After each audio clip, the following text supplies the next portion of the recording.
बिस्मिल्लाहिर्रहमानिर्रहीम, अस्सलाम वालेकुम। मैं हूं सलमान हैदर। दुआ है परवरदिगार से कि उसने आपको और आपके अहले खाना को अपनी हिफ्ज़ो मान में रखा। वैसा सिस्टम को रन करने वाले, चाहे ताकतवर कह लें या अशराफिया कह लें या हुकूमती सेटअप कह लें, उन्हें बड़े अच्छे से ये बात बावर है कि उनके पास ज़िंदगी का ये आखिरी मौका है। इसके बाद अगर पाकिस्तान के वक्त, हालात और जज्बात बदल गए ना, सब कुछ होगा, लेकिन ये लोग बाकी नहीं होंगे।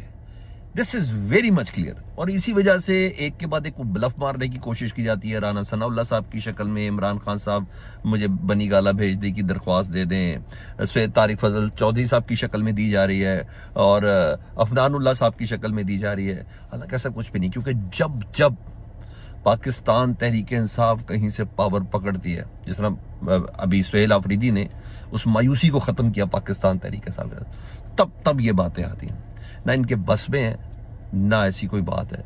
अभी आप देखिएगा आने वाले चंद दिनों में, मैं भी खबरें आपके साथ शेयर करता हूँ, आने वाले चंद दिनों में कोई डील्स की ऑफर आ जाएंगी, बनी गाला की सफाई की ऑफर आ जाएंगी, वाइट वॉश की ऑफर आ जाएंगी। आपको ये बताना शुरू कर दिया जाएगा कि जनाब कुछ बहुत बड़ा होने वाला है, अडियाला के कुछ दरवाजे भी खुल गए हैं। ये तमाम चीज़ें होंगी, लेकिन ऐसा कुछ भी नहीं है। ये इस तरह नहीं। जी हाँ सुहेल, जब मेरी आजमाई भी बात है, अब 26 नवंबर देख लें, आप उससे पहले के जितने मामला देख लें, इसमें तभी हुआ। तो अब वो जो रोप था ना, वो अली अमीन गंडापुर साहब की वजह से खत्म हो गया था, वो हो गया दोबारा। अब सर इससे बड़ी क्या बात है, मैं खाली तफसील से रखता हूँ। पाक अफगान मुज़ाकरात को जो झटका लगा है, अभी थोड़ी देर में उधर मुज़ाकरात, और उससे पहले उन्होंने क्या कर डाला जी, वो भी हैरान कुन है। हमारे सिक्योरिटी चीफ जा रहे हैं, हमारे एजेंसीज जा रही हैं, जी हाँ, जो इस वक्त मौजूद हैं इस्तांबुल के अंदर, उसकी कुछ डिटेल्स बतानी है। और हमेशा की तरह ईमान सदर आसिफ अली जरदारी साहब हों तो लेन देन ना हो, क्या हो, आज वहाँ भी बड़ा ज़बरदस्त किस्म का काम लगा हुआ है। इमरान खान साहब को जहाँ वो कानून बहाल हुआ जिसमें वो ऐसी गुफ्तगू नहीं कर सकते, वह इमरान खान साहब की ज़ुबान बंद करने का भी हवाले से एक दूसरा काम भी शुरू हो गया जी, वो भी एक एक्सट्रीम लेवल है।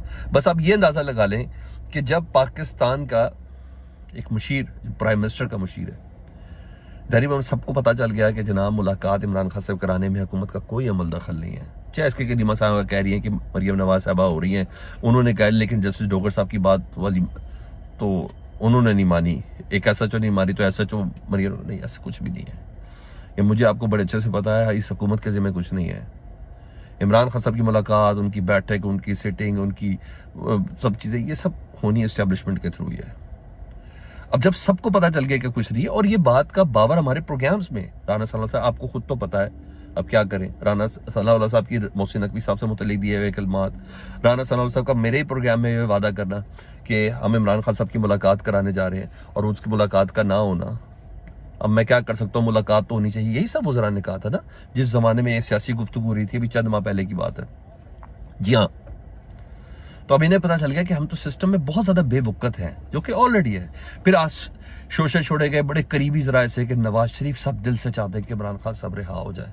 ये सारे शोशे एक तरीके से छोड़े गए हैं।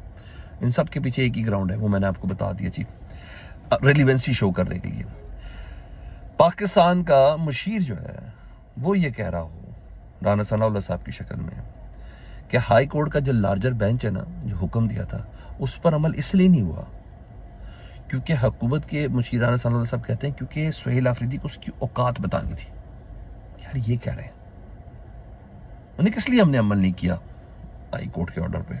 क्योंकि बताना था, दिखाना जरूरी था कि भाई हवा में ना उड़ो, पाँव जमीन पे रखो, कैसी बात करो। तो चौकटे पे लाया, याद है मैं बड़ा लफ्ज इस्तेमाल कर रहा था, ये राना साहब ने नहीं किया। राना साहब ऐसे नहीं है, राना सनाउल्लाह ऐसे नहीं है। मैं आपको बता नहीं रहा था कि एक ना प्रैक्टिस है और बिस्त करना है, तो बेसिकली अपने तई सुहेल आफरीदी साहब को बिस्त करने की कोशिश की, मगर वो भी, उसकी भी किस्मत एक दूसरी है ना सर। वो कल उसने 4 सदा में बता दिया, आज वो अमन जरगे में बता रहा है। जो पब्लिक गैदरिंग उधर सीन बन चुका है, वो आपको फैसला लेके आज बताएगा वो क्या चीज़ है। तो जब ये सिस्टम चलो तो फिर आप बंदा क्या करे।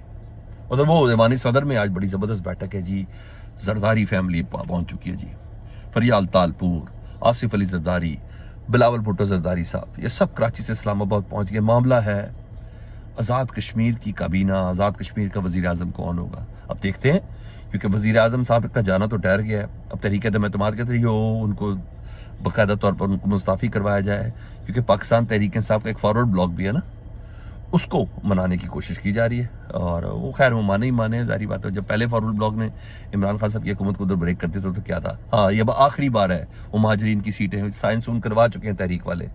इस सिलसिले में इस वक्त एक नई काबीना के हवाले से, और थोड़ी देर में वहाँ भी फैसला हो जाना, जोड़ तोड़ आगे पीछे लेना देना जो कुछ भी है ना, वो आज सदर आसिफ अली जरदारी साहब की जेर सदारत वो बताएंगे आज मैं कि मैं सब पे भारी हूँ। देखो बैठे बैठे मैंने कश्मीर की हुकूमत भी ले ली, तो आज वहाँ ये करने जा रहे हैं। इधर आपको मुझे सबको पता है कि आज एक अदद मुज़ाकरात हो रहे अफ़गान तालिबान से, और वहाँ इस्तांबुल में ये उसका, क्योंकि 25 तारीख को रेफर था ना, दोहा मुज़ाकरात की कंटिन्यूटी थी जिसमें आज बहुत सी नो हाउस बहुत सी चीज़ें आज क्लियर होनी थी। उन मुज़ाकरात के हवाले से जो अभी सरकारी तौर पर बताया कि इस्तांबुल तुर्किया में मुज़ाकरात हो रहे जी, और मुज़ाकरात पाक अफगान मुज़ाकरात का फॉलोअप है जो दोहा में हुए थे। और मुज़ाकरात के दौर में जंग बंदी अमल में आई थी पहले दौर में, और अब वाक़यात पर तहफ़्फ़ुज़ात दूर होंगे, में दहशतगर्द गिरोहों और दीगर के ऊपर पेश रफ्त होगी। पाकिस्तान के मुझे इतना मालूम है कि कम अज़ कम वज़ीर दिफा ख्वाजा आसिफ साहब नहीं जा रहे, उनकी तरफ से भी कोई सेकंड वज़ीर ही आ रहा है, लेकिन उनकी सिक्योरिटी और इंटेलिजेंस चीफ वगैरह उसमें मौजूद हैं। तुर्की का भी इंटेलिजेंस चीफ उसके अंदर मौजूद है, और पाकिस्तान के भी इंटेलिजेंस चीफ उसके अंदर मौजूद है। इस तमाम सूरत हाल से पहले जिससे मेरा माथा खटका है बाकायदा तौर पर, वो खटका ये कि खबर ये है कि अफगान तालिबान ने पाकिस्तान को पानी से महरूम करने का मंसूबा बनाया, कुन्नड़ दरिया पर डैम बनाने का ऐलान कर दिया। और कैसे बनाएगा भाई, ये डैम बनाने में मशहूर तो नहीं है, तो इसका मतलब है कहीं ना कहीं बैक एंड सपोर्ट मिल गई इंडिया की या जिसकी भी मिली हो। उन्होंने कहा डैम बनाने का ऐलान कर दिया है। तालिबान के वजीर के मुताबिक यह हुक्म बराह रास्त सुप्रीम लीडर की तरफ से आया, यानी हिब्बतुल्लाह साहब की तरफ से आया कि फौरन डैम बनाओ भाई इस जगह पर। मंसूबा मकामी कंपनियों के जरिए मुकम्मल किया जाएगा। कौन सी कंपनी है यार? खैबर पख्तूनख्वा पंजाब पानी की शदीद किल्लत का शिकार हो सकते हैं। पाक अफगान ताल्लुकात में मजीद कशीदगी का खदशा है। गैर मुल्की मीडिया के मुताबिक अफगान तालिबान हुकूमत ने पाकिस्तान को पानी की फराहमी महदूद करने के लिए कुन्नड़ दरिया पर डैम बनाने का ऐलान किया। तालिबान के कायम मकाम वजीर पानी तवानाई मुल्ला अब्दुल लतीफ मंसूर के मुताबिक यह हुक्म बराह रास्त सुप्रीम लीडर हिब्बतुल्लाह अखवंजादा की तरफ से जारी किया गया। मुझे ये तो नहीं पता इस पानी और डैम के हवाले से क्या ट्रीटी साइन है पाकिस्तान की, लेकिन फिर वो ये ना पानी तो फिर तंग आमद बजंग आमद है ना। फिर जो जिस तरीके से अभी हम लोग लिहाज नहीं कर रहे, तो जब पानी वाली दहशतगर्दी होगी तो उसका क्या करेंगे। और इसका भी कभी कोई 20-25 साल लग रहे हैं जिस इलाके में ये डैम वगैरह की जो जगह बनाने की बात की जा रही है। लेकिन बहरहाल मुल्ला अब्दुल लतीफ मंसूर के मुताबिक हुक्म बराह रास्त सुप्रीम लीडर ने दिया है। अच्छा, ये मामला है 22 बिल्कुल सेम वही जिस तरीके से इंडिया ने काम शुरू किया था ना, सेम वही चीज़ है। इंडिया ने भी 22 तारीख को हमारा पानी बंद करने की बात की थी ना, 22 अप्रैल को पहलगाम वाक़े के बाद, तो सेम वही चीज़ है। तो आप समझ जाए जब पानी बंद करने की बात की जाएगी तो कहीं ना कहीं कोई यजीदी ज़हनियत का आदमी बैठा होगा, हाँ कोई ना कोई बैठा होगा, कोई सिस्टम में ऐसा बैठा होगा। तो ये एक सेट बैक है। लेट्स सी इस ऐलान के हवाले से, और फिर उधर गुफ्तगू उसका जो रिजल्ट आएगा वो मैं और आप अपनी आंखों के सामने देखेंगे। इधर मैंने आपको बताया जैसा मुख्तलिफ ऑफर चल रही है, मुख्तलिफ वज़रा फनानुल्लाह साहब, राना सनाउल्लाह साहब, तारिक फजल चौधरी साहब के जी इमरान खान साहब लिख के दे उनको बाहर निकाल देंगे, ये हुकूमत बड़े अच्छे से सोचेगी और ये वो नहीं चाहिए जी। ये तमाम चीज़ें अपनी जगह पर चल रही हैं। जो हुकूमत कोर्ट के ज़रिए, जो सिस्टम हुकूमत नहीं सर कहते, जो सिस्टम कोर्ट के ज़रिए सरकारी गुफ्तगू पे पाबंदी वाला जो कानून है उसको बहाल करवा दिया हो, तो वो इमरान खान साहब को बनी काला जाने देगी? जहाँ वो खुल के बात भी करें, लुड्डो भी खेलें, वहाँ वो वाली पाबंदियाँ नहीं होती जो आम तौर पर आम जेलों के अंदर होती है नज़रबंदी वाली जगह पर। तो मेरा ख्याल है मुझे आपको बड़े इस हवाले से क्लियरेंस होनी चाहिए। और तो और एक तो सियासी गुफ्तगू नहीं कर सकते, दूसरा इमरान खान साहब का जो एक्स अकाउंट है उस पर पाबंदी लगाने के हवाले से इस्लामाबाद हाईकोर्ट ने 4 नवंबर को समाअत के लिए मुकर्रर कर दिया। जस्टिस अरबाब मोहम्मद ताहिर समाअत करेंगे। इमरान खान साहब NCCI और सुप्रीम अडयाला जेल से जवाब तलब कर रखा है। सर मैं तो इस अकाउंट का ये कहता हूँ, इमरान खान नहीं है तो इमरान खान 1 के नाम से दूसरा अकाउंट बन जाएगा। नो, ये पाबंदी जो मर्जी लगा ले। असल मामला है उस खबर के हवाले से। वो जो खबर है ना वो मैटर करती है कि अदालत ने जेल में सियासी गुफ्तगू की पाबंदी को बहाल कर दिया। हाँ, खबर तो बड़ी ज़बरदस्त दी है जी। इन तमाम मिनिस्टर की सारी गुफ्तगू आपको बता दी। अंसार अब्बासी साहब ने आज फिर ज़राए की खबर दूंगा, मेरे ज़राए के मुताबिक इमरान खान 2026 और इसके बाद भी जेल में रहेंगे, क्योंकि महाजराई की पॉलिसी तब्दील होने तक रिलीफ का इम्कान नहीं है। सर करनी होती तो अब तक कर चुके थे, महाजराई की ये पॉलिसी को तब्दील कर लेते ना। कहते हैं पार्टी के कुछ ज़राए भी मुझे कहते हैं कि इमरान खान की मुश्किलात जल्द ख़त्म होती नज़र नहीं आती। क्योंकि उनके और उनकी अहलिया बुशरा बीबी के खिलाफ ज़ेर सवाल मुकदमात और सजाओं की नौयत पेचीदा है। अगर कोई मुआवजा ना हुआ या कोई डील ना हुई या अदालतों से गैर मुतवक्किल रिलीफ ना मिला तो इमरान खान के जल्द रिहा होने के इम्कानात ना होने के बराबर हैं और वो 2026 के दौरान बल्कि मुमकिन तौर पर इसके बाद भी जेल में रह सकते हैं। तो सर जहां मैं आपको दूसरी गुफ्तगू बता रहा हूँ, ये अपने ज़राए के हवाले से गुफ्तगू बता रहे, तो पता चल रहा है जो मेरी बात है वो दुरुस्त है नहीं।